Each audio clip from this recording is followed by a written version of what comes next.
সকালবেলা কাজে যাচ্ছি, এই যে জঙ্গল, এই জঙ্গলের ভিতর দিক দিয়ে যাচ্ছি। পাখি কিচিরমিচির কিচিরমিচির আওয়াজ করতেছে, কিচ্ছু দেখা যায় না। হ্যাঁ, কাজে যাচ্ছি।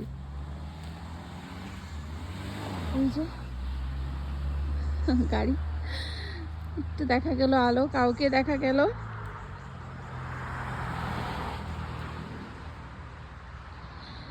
নভেম্বর মাস, সকাল 7:30 বাজে। তারপরও কত অন্ধকার না? আমাদের অভ্যাস হয়ে গেছে, এটাই ডেনমার্কের লাইফ। যে হাঁটতে হাঁটতে আমি এখন বাস স্ট্যান্ডে চলে আসলাম। একটু পরে বাস চলে আসবে আমার।